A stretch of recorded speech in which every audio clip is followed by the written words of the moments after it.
हर्षचरित। अच्छा, सबसे पहले ये समझना है कि इस शुंग वंश के बारे में जो जानकारी है वो हमें दो स्रोत के माध्यम से मिलेगा, या तो साहित्य के माध्यम से, किताबों के माध्यम से, और या फिर पुरातत्व के माध्यम से पता चलेगा। ये हमारे पास सोर्स है इन्फॉर्मेशन के, जानकारी हमें यहीं से मिलती है। तो लिटरेचर के माध्यम से ऐसी कौन कौन सी किताब है जिसके माध्यम से मौर्योत्तर काल यानी कि पोस्ट मौर्य पीरियड जिसको कहते हैं, मौर्य काल के बाद के टाइम की बात जो हम कह रहे हैं, तो किन किन किताबों से पता चलता है? तो सबसे पहले पुराण। तो पुराण में क्या पता चलता है कि ये जो मौर्योत्तर काल के बाद जो शुंग काल आया था, इस शुंग काल के संस्थापक कौन थे? पुष्यमित्र शुंग। तो पुष्यमित्र शुंग के बारे में जो जानकारी मिलती है वो कहाँ से हमें मिलती है? पुराण के माध्यम से मिलती है। उसके बाद दूसरा हर्षचरित, ये भी किताब का नाम है। हर्षचरित को किन्होंने लिखा था? बाणभट्ट ने लिखा था। किसने लिखा था? बाणभट्ट। ये सब चीज़ तो लिख देते हैं, चलो। बाणभट्ट लिखे थे। और इसमें क्या बताया गया था कि वृद्धरथ की हत्या करके ही पुष्यमित्र शुंग आया था, यानी कि वृद्धरथ के हत्यारा कौन है? पुष्यमित्र शुंग थे। उसके अलावा तीसरा अगर बात करें, महाभाष्य, ये भी किताब है। महाभाष्य किन्होंने लिखा था? और ये वही पतंजलि है जो योगाचार दर्शन के प्रवर्तक हैं। तो पतंजलि के माध्यम से क्या लिखा गया? महाभाष्य। और ये जो पतंजलि थे वो पुष्यमित्र शुंग के कौन थे? पुरोहित थे। मतलब इनका जो पूरा कर्मकांड का जो प्रोसेस होता था वो यही करते थे। और कुछ हद तक समझने के लिए हम सिर्फ कह रहे हैं, हालांकि हम तुलना नहीं कर रहे हैं कौटिल्य से। जो काम कौटिल्य ने चंद्रगुप्त मौर्य के लिए किया वही काम ये भी हेल्प करेंगे काफ़ी उनका। हाँ, तो ये अपने किताब महाभाष्य में लिखते हैं कि इनके टाइम में यवन का आक्रमण हुआ था, ठीक है। और इस यवन आक्रमण से ये किस तरह से निपटे होंगे, है ना। यवनों का आक्रमण हुआ। अच्छा, अब इसी आक्रमण के बारे में जो अगला किताब है उसको बोलते हैं गार्गी ग्रंथ। गार्गी ग्रंथ अपने आप में क्या है?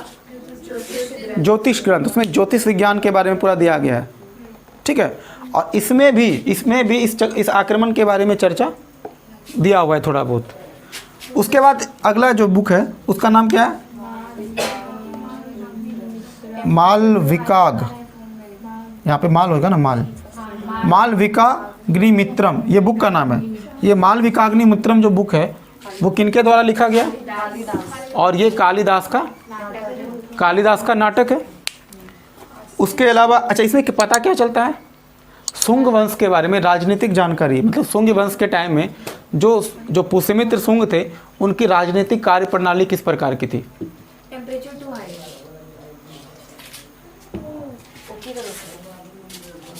एक मिनट, फोन को ठीक है। तो अच्छा, मालविकाग्निमित्रम से क्या पता चलता है? इसमें कालिदास के नाटक के बारे में बताया गया है। अच्छा, कालिदास तो एक बहुत ही शानदार राइटर थे, तो सबको पता होगा। और ये जो लिखे थे उसमें मालविकाग्निमित्रम में हम कभी बाद में इसकी चर्चा करेंगे कि इसमें किस चीज़ के बारे में वो बताए थे, ठीक है। जब हम आर्ट एंड कल्चर का टॉपिक पढ़ेंगे वहाँ पर ये चीज़ फिर दोबारा आने वाला है। तो इसमें राजनीतिक जानकारी किस चीज़ के बारे में पता चलता है? पुष्यमित्र शुंग के बारे में जानकारी मिलता है, ठीक है। उसके बाद एक किताब कौन है? दिव्यावदान। इस दिव्यावदान में क्या चीज़ के बारे में बताया गया है कि जो अशोक के जो 84,000 स्तूप जो बनवाए थे वो अपने टाइम में, उस सारा का सारा ये तोड़वा दिया पुष्यमित्र शुंग। अब आप इसी से अनुमान लगा लो ये मौर्य काल के जो शासक से कितना नफरत करते थे, ठीक है। तो कहने का मतलब ये है कि अब यहाँ से जो हम इनके बारे में पढ़ना शुरू करेंगे तो इनके आइडियोलॉजी, इनकी माइंडसेट को समझ में आएगा कि ये आखिर किस तरह से सोचते थे। इनको स्तूप वगैरह बिल्कुल पसंद नहीं था, यानी कहीं ना कहीं बौद्ध धर्म के विचारों से ये सहमति नहीं रखते हैं, है ना। उसके बाद जो हमारा देखते हैं इसी काल के बारे में जानकारी कहाँ से मिलता है? पुरातात्विक स्रोत की अगर हम बात करें तो वहाँ पर अयोध्या अभिलेख। इस अयोध्या अभिलेख में पुष्यमित्र शुंग के द्वारा जो अश्वमेध यज्ञ जो करवाया गया था उस समय, उनके बारे में जानकारी है। अच्छा, ये यज्ञ करवाएंगे कौन? ये भाई साहब जो हैं ये पुरोहित हैं, इन्हीं के माध्यम से करवाया जाएगा। अच्छा, इस चीज़ के बारे में जो जानकारी, ये जो अभिलेख है, जो चूँकि इस अभिलेख से पता चलता है ना कि पुष्यमित्र शुंग जो अपने टाइम में अश्वमेध यज्ञ करवाए थे, ये तो अभिलेख में लिखा हुआ है। लेकिन ये अभिलेख लिखवाया कौन, खुदवाया कौन, तो वो धनदेव, ठीक है, जो इनके उत्तराधिकारी थे। उसके बाद देखते हैं बेसनगर का अभिलेख।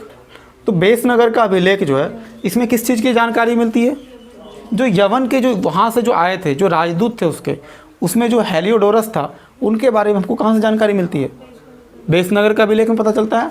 और इसमें एक चीज़ और ये पता चलता है कि यहाँ से इस काल में शुंग वंश के टाइम में भागवत धर्म की लोकप्रियता ज़बरदस्त था। अच्छा देखो, पुष्यमित्र शुंग के टाइम में तुम देखना कि ये क्या करेंगे, चुन चुन कर बहुत सारे बौद्धों को हत्या करते हैं, बौद्ध भिक्षुओं की। यहाँ से अच्छा, बौद्ध धर्म का जब हम लोग पतन पढ़े थे, याद करना, बौद्ध धर्म का पतन में देखे थे ना कि बौद्ध धर्म का पतन के पीछे तो वो खुद भी जिम्मेदार है। जो बौद्ध मठ था, जहाँ पर जो इसको कि विहार कहते हैं, विहार में चूँकि अब चीज़ें बदल चुकी थी, दान दक्षिणा इतना ज़्यादा मिला था कि अब भिक्षु अब वो ज़िंदगी पहले वाला नहीं जीते थे, अब तो भोग विलास की ज़िंदगी जीते थे, संपत्ति बहुत ज़्यादा था, ऐशो आराम की ज़िंदगी जी रहे थे। तो ऐसे में तो अब तो वो टारगेट भी बन जाएंगे, विदेशी लोग आएंगे तो उस पर आक्रमण भी करेंगे। अच्छा, धीरे धीरे जो कर्मकांड कि बौद्ध धर्म के विरोध, बौद्ध धर्म में जिस कर्मकांड का पहले विरोध किया गया था, अब वही कर्मकांड बौद्ध धर्म में आ गया। तो उस धर्म का पतन के पीछे रीज़न वो खुद ही है। अच्छा, इधर हिंदू धर्म में सुधार हुआ, हिंदू धर्म में उस समय सुधार का काम चल रहा था, और उधर से बौद्ध धर्म का पतन चल रहा था। और ऐसे में क्या हुआ कि ये पूरा का पूरा जो बहुत सारे जो कई सारे जो बौद्ध भिक्षु हैं उनकी हत्याएं किया जाएगा, स्तूप तुड़वाया जाएगा, बहुत जगह बौद्ध विहार को नष्ट करवा देगा ये, ठीक है। तो भागवत धर्म बहुत ज़्यादा पॉपुलर हो चुका था, अब लोग इस धर्म को मानते थे, क्योंकि इस भागवत धर्म के अनुसार जो है सबको लगभग बराबर समझा गया था, किसी के साथ कोई भेदभाव नहीं होगा। ईश्वर की नज़र में सभी लोग, जो बराबर का जो कंसेप्ट है वो यहीं से आया, भागवत धर्म से आया था, जिसमें श्री कृष्ण की चर्चा आपको देखने को मिलेगी। भागवत धर्म के श्री कृष्ण के माध्यम से कई तमाम तरह की बातें हम लोग यहाँ से पढ़ते हैं। उसके बाद भरूत लेख, भरूत लेख जो है इसमें भी शुंग वंश के बारे में जानकारी मिलता है। तो इस तरह से हमारा शुंग वंश से संबंधित जो भी हमारे जो जानकारी के स्रोत थे, मतलब आपको पता कहाँ से चला था इस शुंग वंश के बारे में डिटेल से, वो हम लोग, ये वाला हमारा टॉपिक फिनिश हुआ। अब हम लोग जो अगला टॉपिक पढ़ने वाले हैं वो क्या है, पुष्यमित्र शुंग के